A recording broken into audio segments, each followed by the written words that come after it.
Smart 24, driving business.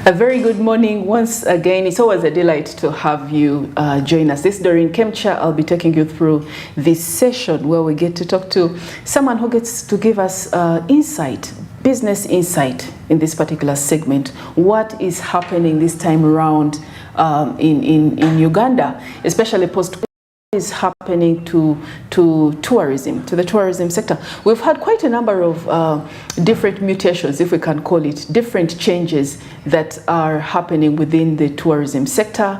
There has been some news coming in as well about more Ugandans jumping on board. But to give you just a little bit of insight into that, we have Patricia Nimsima Mafijiri, who is the founder of Travel Kichwa. Welcome, Patricia. Thank you, my pleasure. Today's topic is all about what you do. I am excited, very, very excited. It's a delight to have you. My pleasure to be around. To everyone watching, I am very excited to be a part of today morning. I am discussing something I'm very passionate about, very excited to be speaking into the sector that is fast growing. Yeah. Again, my name is Patricia. Yeah. Thank you, Doreen, for having me today morning. My name is Patricia Mafijiri. I am the founder here at Travel Kichwa Limited. We are an online platform that is specializing in providing information about all service providers in the tourism industry, be it accommodation facilities, tour companies, tour sites and activities available in the country. If you're into car hire services, we get all that information listed on our platform. Yeah. And create for you visibility, link you, market for you, recommend you to get clients. That's basically what we do, and growing trends in the country and the tourism industry. This is what we need. And this is what brings us into our topic. Yes. This is what brings us into our topic today. A quick guide into networking for tourism visibility. What puts you in such a unique place, Patricia, is that you are almost like a middleman. Yes, I am. You provide the linkages for the client who wants a specific service given to them, as well as the service provider. Yes, and this is a booming business. But let me just give you just a little bit of statistics coming in. The National Development Plan 3 identified tourism among the primary growth sectors in Uganda, as well as Vision 2040 also identified tourism as one of the sectors with potential to catapult the economy. However, when we get to look at some of the budget allocations in the last couple of years, let's even just go back within this year and the last financial year. In the very last financial year, we had 248.7 billion out of 52 trillion given to that, whereas in this financial year, we have 289.6 billion given out of 72 trillion given to just an upping of just a little bit of around three or so monies coming in from 248 to 289. Now, when you compare, of course, with other areas, such COAs especially, such as agro-industrialization, 1.6 trillion, transport infrastructure, 5.1 trillion, energy, 1 trillion, private sector, 2 trillion. It still comes out as well. We had voices come out, Patricia, and say, what is happening? What is happening? Rwanda is moving at a fast pace. Yes. Kenya beats us hands down. Tanzania as well has all its all its pebbles all put together. So what is happening? What, according to you as a linkage, as someone who is there, what are the feelers out there? Is there some celebration or it's still unhappiness within your area? There is a lot that still needs to be done in the tourism industry. I have been in active tourism for the last 4 years. So from 2021, when the Ugandans, the domestics started moving, I have been there 2021 up to 2024. There's a lot of gaps that we need to fill in the industry. One, we personally need to appreciate our country, and I believe that that's something that we have not done so much. So much. You meet 70% of Ugandans do not like to move around. They think it's something for the rich, for the bazungu, for the rich. And that's a mentality we need to first put out of our lives. So I think there's a lot of gaps we need to fill. I think we are not prioritizing the industry as much as we should, because this is one of the fast growing sectors in the country, and yet it's not being given so much priority than I actually assume it should be. So fast forward, there's a lot that needs to be done, infrastructure, the roads to some of these places. The roads we've seen a couple of roads. Whereas we don't negate that some of the roads are really in good, in a good place. Yeah. But you have the roads right inside the national parks that are in the dire, especially when it rains. They're in a dire state, and we've seen quite a number of pictorials coming in whereby some tourist vans are stuck, stranded. Yeah. So for me, there's a lot that needs to be, invested into the infrastructure to at least guide people that want to join the sector and they're very excited, to make it very easy for them. The infrastructure for some places you want to go to, and you're wondering, my 4x4, will it actually still? It is a 4x4, but will it actually still go through? And then there's money that needs to be invested in collaborations. There are people, for example, the last concluded Powate people. For me, I'm one of the people that actually gained from Powate. We were able to get clients immediately after that. So if there are many of those collaborations, events that are actually fostering growth in the tourism industry, it would be actually a very big deal for the industry. So I actually think we are still at 40%. 40%. That's even a humble placement. I think it's way below. Given that let's look at some of our counterparts just coming in, just one particularly that I know the tourism guys tend to really focus on, and that's Rwanda, because we have most of the gorillas, but they get to benefit. Rwanda. Yes, they get to benefit. There's a way in which they structure, and they have a very good communication strategy. Absolutely. In regards to this. But Rwanda's tourism industry is the largest source of foreign exchange earnings, contributing over $445 million in the local economy. And this was just a placing for 2022. But you can imagine what is there. It has grown further right now. Do you think, and we're going to keep bouncing back and forth really on a couple of things. Awesome. Because we want to hear really what the voices are saying within your niche. Yes, you are placed within the middle position, so you get to hear quite a lot coming in from the clients, and then also from the service providers. I'll speak from the service provider base that I normally interact with. One, the policies, we've got to the policy makers in the industry they've got to make it a little easier for the people that are actually getting into the industry, or for the people that are already in the industry. One, we have the largest number of gorillas that people are running to Rwanda. One concern that the service providers here, I'm talking about tour operators, that have is the policies, the tariffs. That's a discussion that has actually been moving around that I would not easily get into, but the policies have so rigid.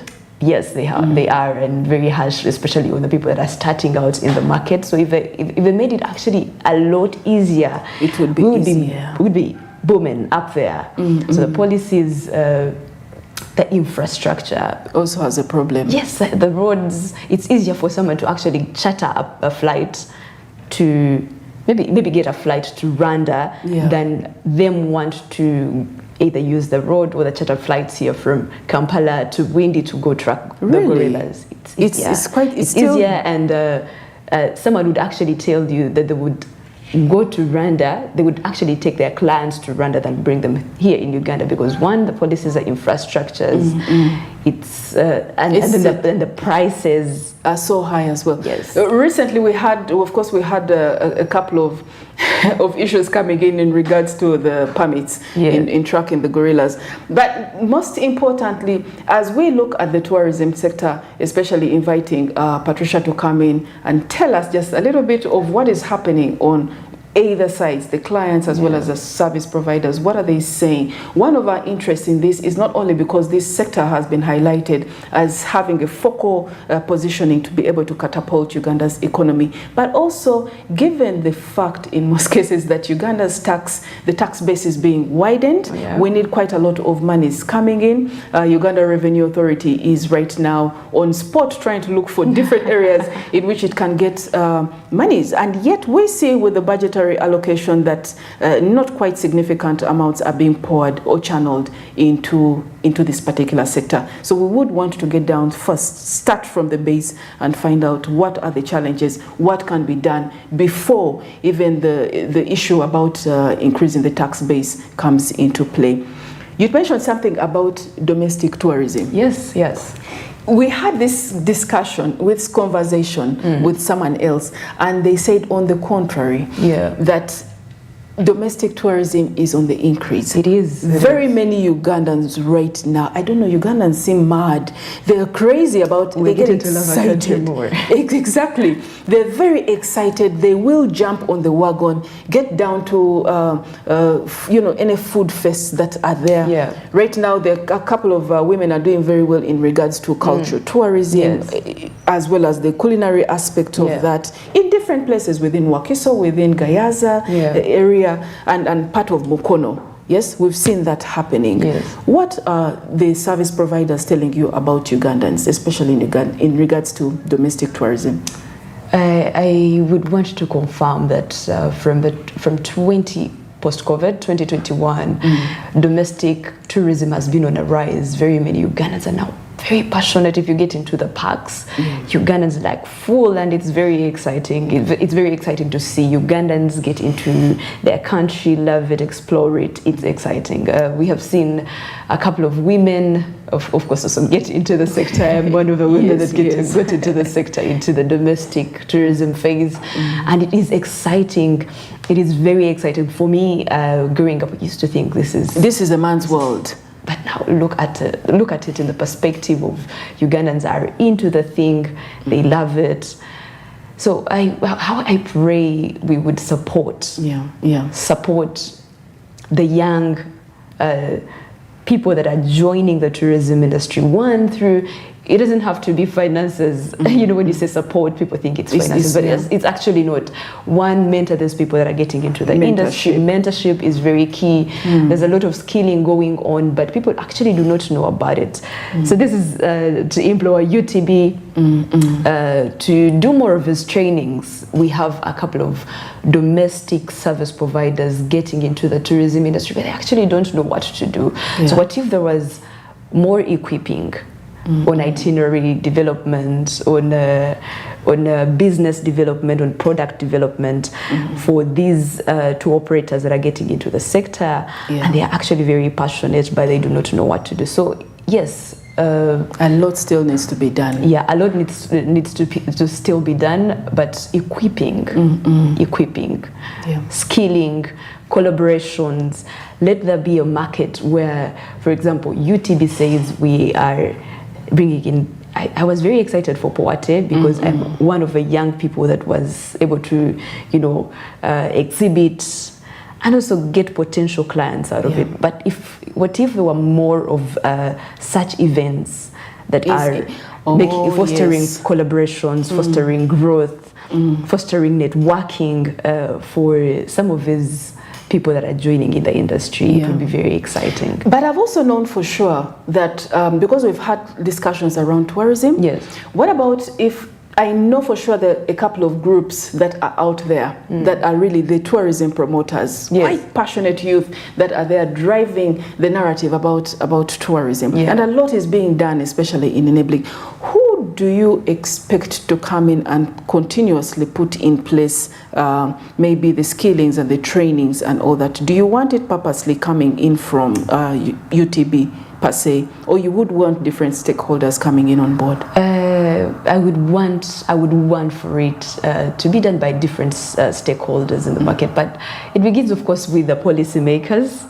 But imagine a room full of experienced stakeholders in the tourism industry, and then they're equipping these people that have actually just gotten into the industry. It would be actually very exciting, very, very exciting, because we get to learn every day. There are things that I didn't know in 2022 that I actually can't say I'm an expert on, but through the skilling, through learning from different people that have been in the fields for a very long time, it gets easier. So different stakeholders, and of course being enforced by policymakers, I would insist. You do know that you're part of those different stakeholders, right? Now this is what we normally do, and you've landed right into the trap.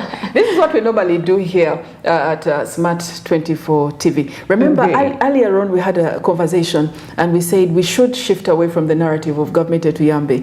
Others should. Who are the others? Do they have a name? We are the others. Yes, exactly. We are the others. So you are best placed to come in. I know for sure that if you connected with some of these groups, the tourism promoters and the clubs that they have, the groupings, WhatsApp groups are really doing quite well.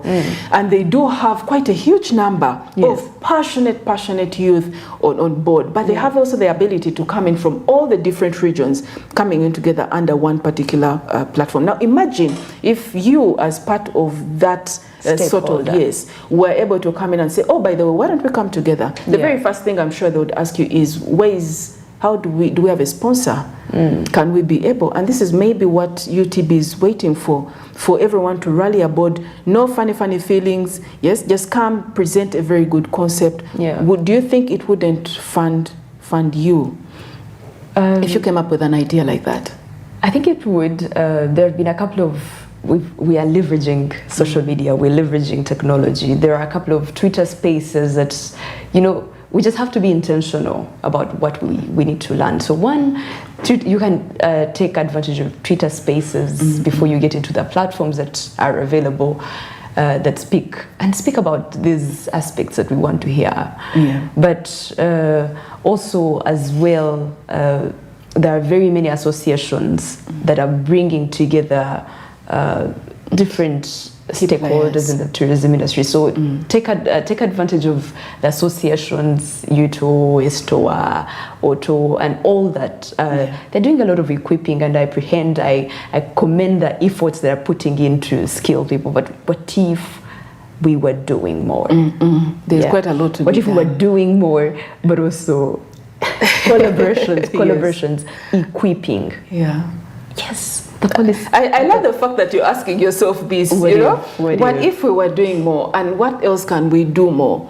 It's like an eye-opener when you ask a question and someone turns it back to you and says, but you are best placed to come in, and it's an eye-opener, because at the end of the day you get to realize, you know what, I'd rather get my 2 cents in rather than waiting for $100 come in. I'd rather get my 2 cents in and let it replicate over and over. Let's talk about this domestic tourism as well.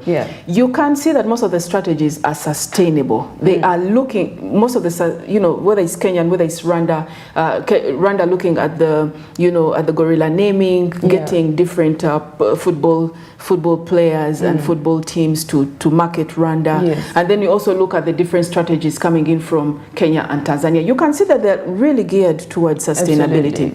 Now, most of the gaps that have been coming in from Uganda, from the Ugandan side, is the fact that sometimes, even with not a lot is being done with domestic tourism, they just assume, as you are coming from Fort Portal, coming in the bus, you should be able to look at some of the scenery in which you would want to go back and see. They just assume. Yes, you must have a friend from Kabale. If at all you have a friend from Kabale, you learnt about it in geography. Please go and see. There. Yeah, so there's not quite a lot of emphasis being put in that. But also, we've been talking about the quality, quote unquote, of some of the domestic tourists. We've had incidences in which a lot has been said about, come together, you have them come in as a team, they're going to see the parks. But they even before you climb the coaster or whatever it is that you're using, they're already drunk. I know. Yes? I know that part. And the drunkenness, the drinking party continues all the way through, and you even have guys that just say, you know what, we won't even go to the national park. We are here to just have fun.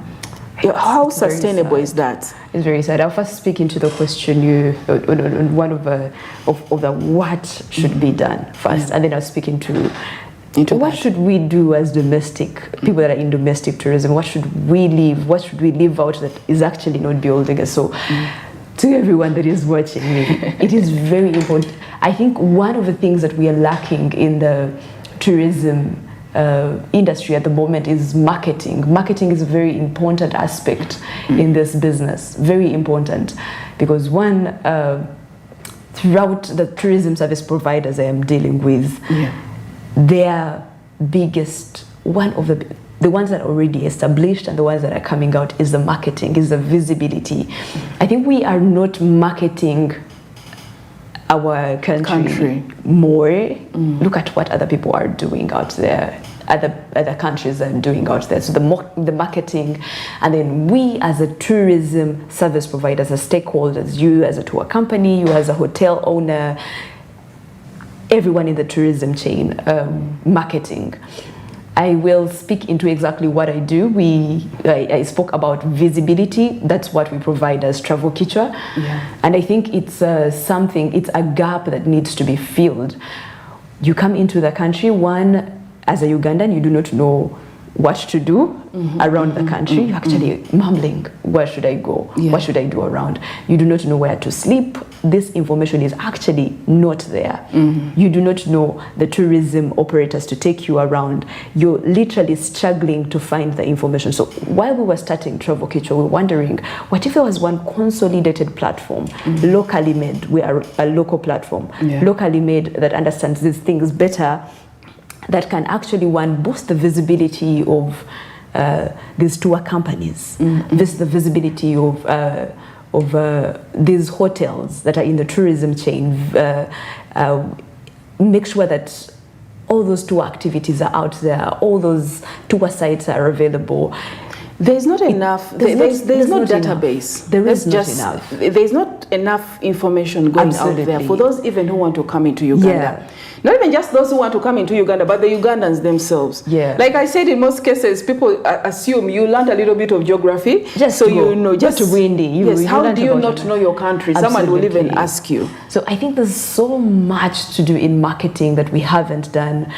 You as a tour company, make sure you're visible in a nice way. You as a hotel that is in a tourism chain, use all the marketing platforms that are available. At least with Travel Kichwa. And then speaking into what you talked about, the domestic tourism providers. Behavior. It is so sad. It is so sad that we're actually portraying something different, tourism, in a totally disrespectful way. I say we are in the tourism industry. It is a fun industry. It is a luxurious industry. You have to have fun, but what kind of fun are you having?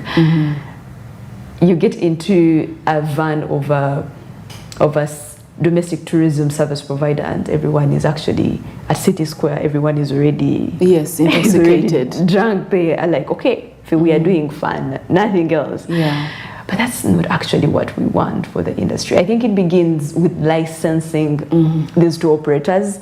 You as a tour operator that is just getting into providing domestic tours, first be licensed. But also, what image are you portraying about Uganda? It's very important. We are the forefront. We are the people that are actually on the forefront. We are the face of tourism. We're the face of Uganda. Whatever we portray out there, is what they take us for. So it's important that we are taken seriously, that if somebody is actually traveling from Canada and they're looking for a place around East Africa to go to, they're like, yes, Uganda. We are not marketing the beauty of Uganda. We are marketing the fun. I'm speaking on the domestic tourism perspective. We're marketing the fun, and we're forgetting the core, the beauty of Uganda. There's so much to see in Uganda. And if you haven't traveled, real traveling, you do not know what, you wouldn't know what I'm saying. Do you know, do you know that there are so many people who will look at these so-called fun clips and not want to participate? Absolutely. Yes, and not want to participate in that. And we're talking about just the Ugandans themselves. Literally, because it has been turned into something else. I had a conversation with a couple of other tourism promoters earlier on last year, and the same figures were put forth. Oh, Uganda is doing very well internally, and we are doing this. And I say, what about the quality? What about ABCD? What about sustainability? Have you thought about that? Because clearly, if it was ABCD, then you would be only targeting a particular bracket, a particular age bracket, that is maybe 18 to 25. But what about the 35 onwards? And those are people who maybe can say, you know what, let me get out with my family.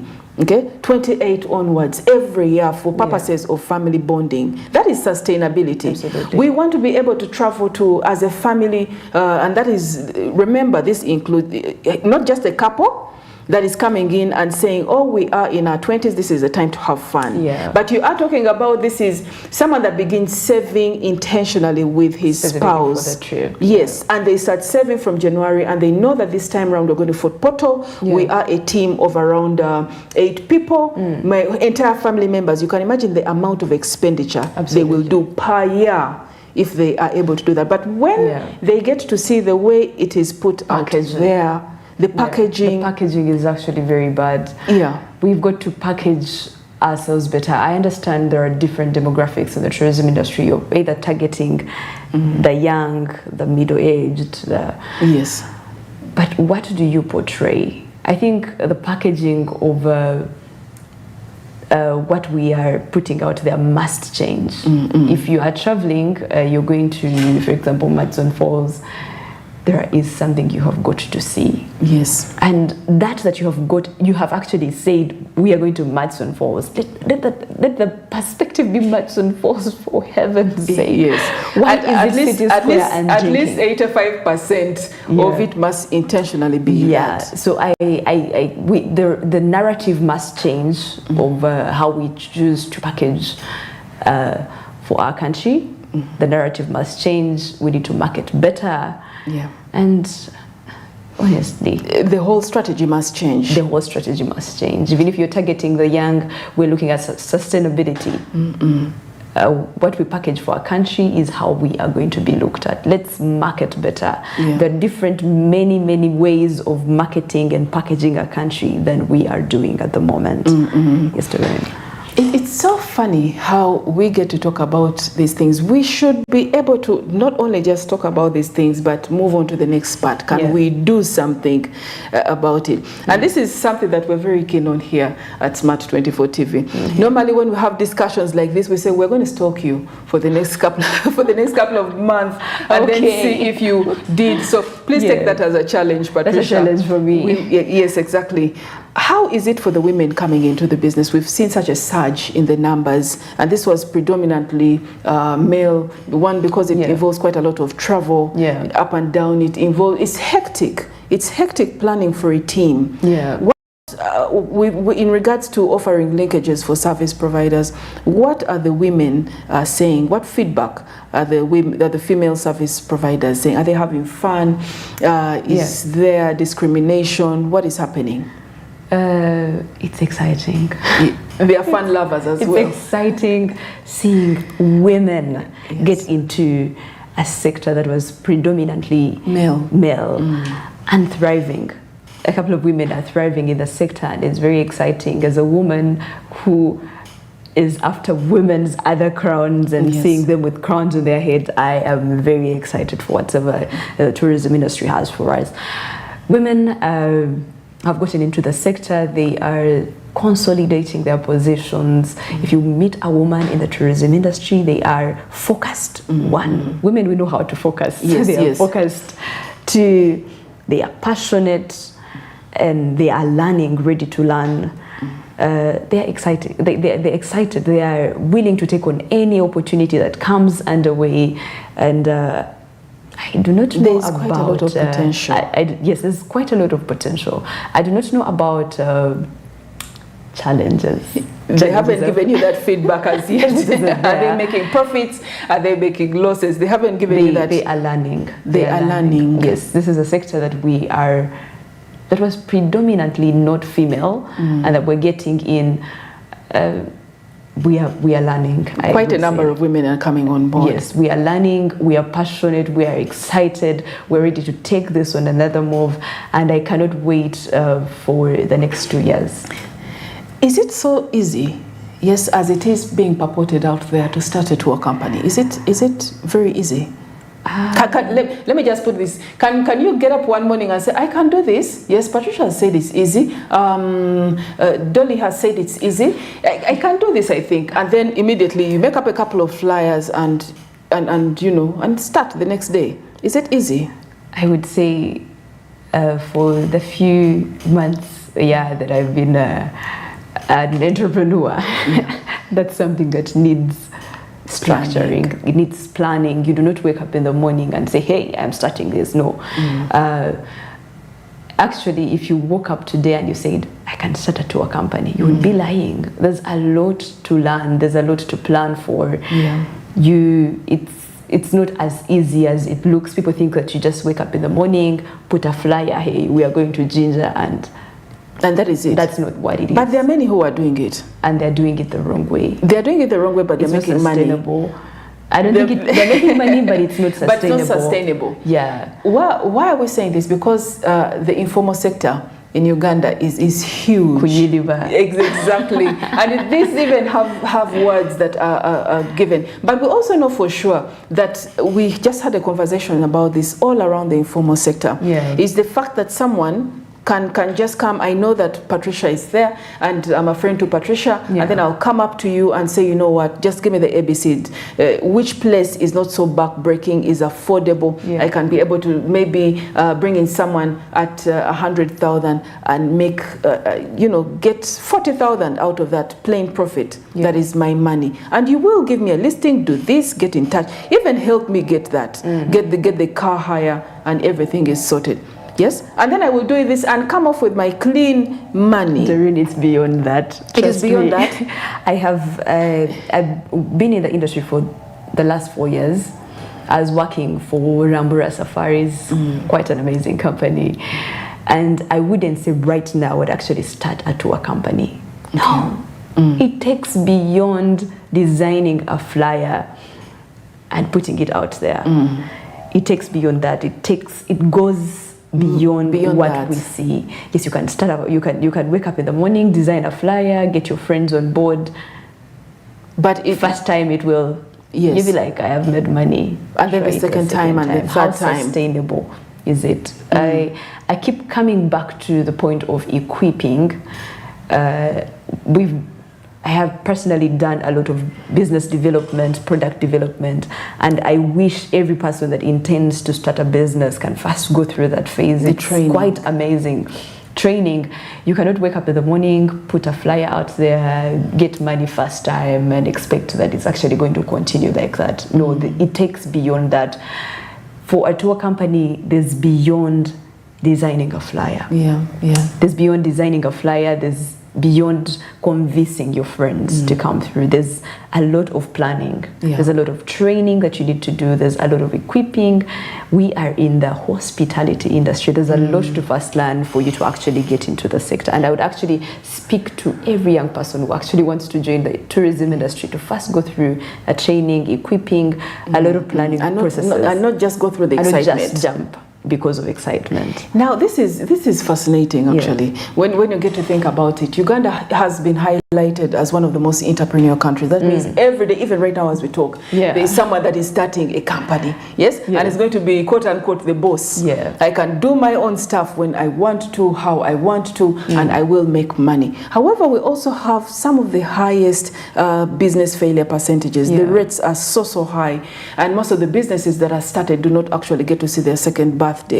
Now, when it comes linking this straight away to the informal sector and the cat and mouse game that we were having in the morning about the fact that most of the government efforts are being pushed or being lured to lure the informal sector to come in and register to start off. What you are saying, Patricia, is that for even anything about business registration to start, please first go through fundamental skilling. Go through the skilling, then you can then move on to the next part. And have the registration, then look about compliance. What should I be paying? And that is what you advocate. That's what I advocate for.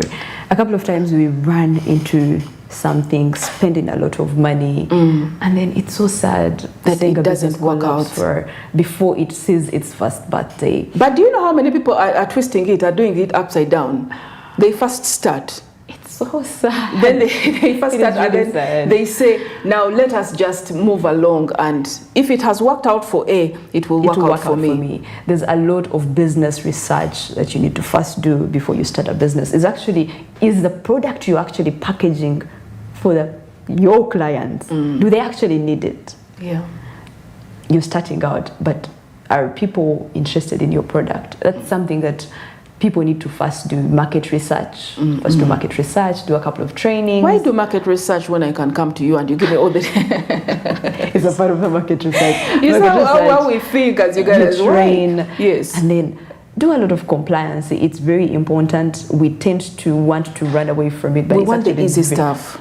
The easy stuff actually always goes wrong. So it's important to, one, do market research, know, is your product needed on the market, and is there any way you can improve it? I've actually attended a lot of trainings thanks to a couple of development partners. As for the Academy for Women Entrepreneurs, I learned a lot from the women that are actually thriving in the market spaces, and they're doing quite amazing stuff. When I joined, I was like, okay, this is what I needed. A lot of equipping. You get back to the drawing board of is this that I am serving to my market necessary? Do they want it? What can I do better? Do I need to first test my product? If I test my product and it's not working, can I re-strategize? Can I get back to the drawing board? So to the youth that are running to be entrepreneurs, there are things that you need to first do before you actually start off.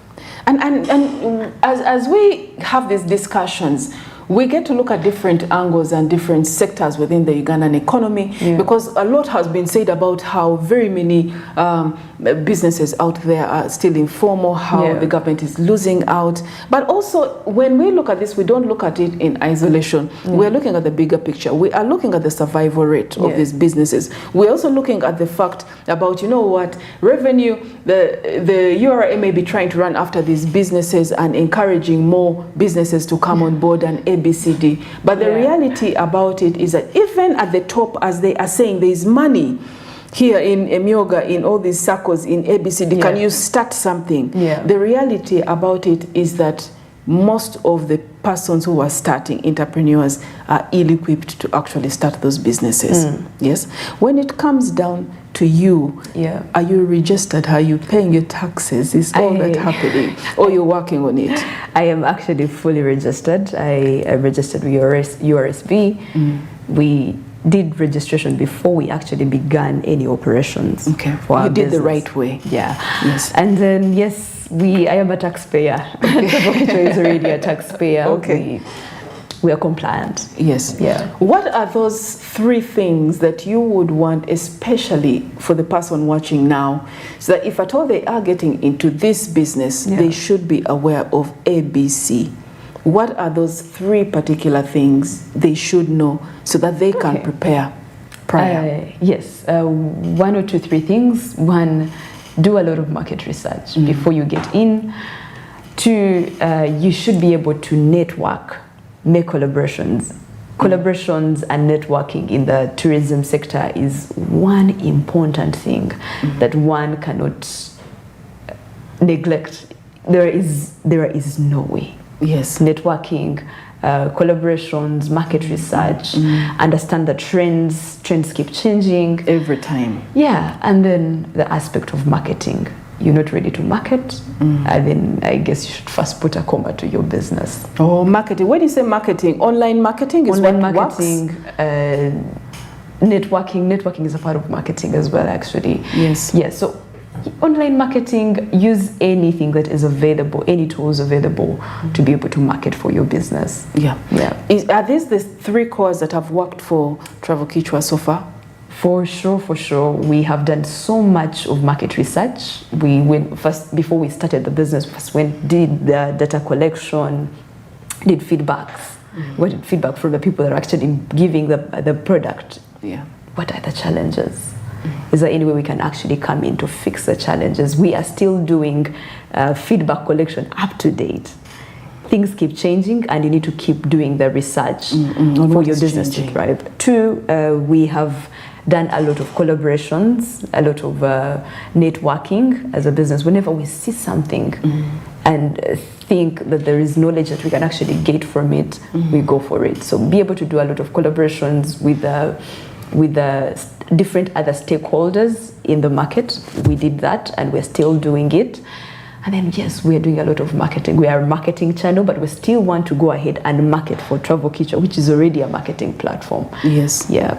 And the truth cannot come out any better than someone who once said, can you imagine Coca-Cola that makes, massive income, still literally does their advertising on a daily basis all over the place. Yeah. So the need for advertising can never be so paramount. Whether you are raking in some money, you have also to think about tomorrow. Yeah. What's your parting shot for right now every business that is within or planning to get into that, from your own learning lessons that you have taken?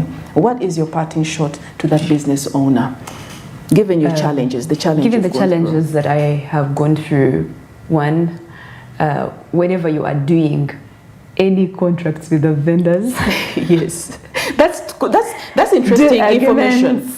Do agreements on any vendors you're going to hire to do your business. Oh, maybe story for another. And people just go with trust. They go with trust. It's crazy. Yeah, but do agreements from the challenges that I've gone through in this business. Do agreements, proper agreements. Two, you should be able to learn every day. Meet people that have done this better, meet other stakeholders. There's so much to learn from people. We learn every day. And the resilience. Yeah, resilience. I wake up at 3 a.m. in the morning. And every day? Okay. Travel Kichwa, what are we doing? So, to be resilient, to understand the reason why you actually got into business, and know there is no quit. When you know there is no quit, and your high moments. Yes, when you know there is no quit, you will get up and do the right thing. Every single day. Every single day. It's hard getting into this business. Keeping it going, actually. Getting into it is easy, but keeping it going is difficult. Yeah, I think that's for every business. It's easier to start a business, but keeping it afloat. Because you wake up every day and you have to think for the business. Yeah. It becomes your baby, you're growing the baby, you're feeding the baby, you're breastfeeding the baby. So the growing part is not easy. Is not the easy You part. have to really work hard. Absolutely. Ugandans love being bosses, but putting in the work sometimes is not as easy, and they don't get to see that in most cases. This is not a blanket statement as well. There are a couple of Ugandans that are very hardworking. When it comes down to registration, yes, for the service providers, what can be done? Are there any penalties? Are there any fines that you think, especially coming in within your sector, that may be not from your side, but from governing bodies, that some of the service providers have run into because they don't have all the necessary staff or documentations or authorizations to do what they should do? You know, have you heard of any? For us, in the industry, there are a couple of things you need to do. Me, in the sector that I am in, tourism, but on the online travel platform, yes, you register with URSB. If you need to get licensed with UTB, do that. Purchase patents, trademarks, register with URA. Guys, register with URA. Pay your taxes. And this is the sensitization we would want to have. Now, remember, some of our linkages in between, whereas you are into linking, here we are all about driving business at Smart 24 TV. Now, what we are also keen about, especially in our discussion today, is not only the potential of sectors such as tourism, really, but is the fact that there is quite a huge informal sector, yes, that more or less has a cat and mouse format with the governing bodies. So we're getting to see how can these be related in the long run? How can they be integrated quite well in the long run? Actually think, in one word, Patricia, just give us a parting shot that you believe can work for you, maybe as Travel Kichwa, maybe as a person, a woman involved in business, maybe as a stakeholder in this. Just give us a parting shot for that. We are in a world that is actually evolving technologically, digital spaces. For me, I'll still stick on the digital spaces. Even if you don't have money to, run the billboards and all, use the digital spaces that are available, be on online platforms that are available for your sustainability of business, even if you don't have money. I will keep on the resilience. It's what most of us lack in the business drive. You start up something today, the following day you have to pay people that you're probably employing or your vendors, and you're like, no, I'd better go back. I'd better go back to employment. I'd better go back to employment. So the resilience matters. The resilience, it must go hand in hand with the passion. Yes, you could be working very hard, but will you stay in business when things go the other way? Yes. Let's strive not to be the bosses. Let's be a part of our businesses. I'm speaking to any entrepreneur out there that is driving for business growth, that strive not to be the boss. That word boss will It's actually service. Servitude. There's quite a lot of servitude. Yes. So if you do it yourself, you will understand your business better. You will know, you will make mistakes yourself. You will go back, correct the mistakes yourself. You will know what to do better. And things will work out. Things will work out. There is nothing that I believe in things finding places. Places open up. If you continue doing what you're supposed to do, in the end it will work out. It will work out. It actually does. We normally say that, does it actually work out? But it does. It does in the long run. Well, thank you so much, Patricia. It has been a delight to have you. Yes. It has been quite a delight to have you. Normally on this Business Insight here at Smart 24 TV, we get to invite different stakeholders, different key players, to give us a little bit of insight into what they are doing, how it is working for them, so that we can be able not only just to stop at their inspiring journeys, but to be able to link it and find some coherence in what is happening within Uganda and the world over. On today's Business Insight, we had Patricia Nimsima Mafijiri, who is the founder for Travel Kichwa, giving us a little bit of insight into how they are running their different systems, how they're running the different businesses within the tourism sector. But also from this Smart 24 TV, we have been looking at the informal sectors. We have been looking at government efforts to come in and broaden the tax base. So we are looking at, despite the potential of the export niche, despite the budgeting allocations. What is happening within the tourism sector? Are there particular issues that need to be addressed? And in summation, you say don't be quick to rush to open that business. First, get the right training and the skills. Absolutely. And that will take you through, and be resilient. Yes. Thank you so much, Patricia. My pleasure. It's a delight, and we wish you the best. Don't forget to list with us at www.travelkitchen.com. Yes, and this has been Doreen Kemcha taking you all through. I was joined with Patricia. See you tomorrow, same time. Thank you.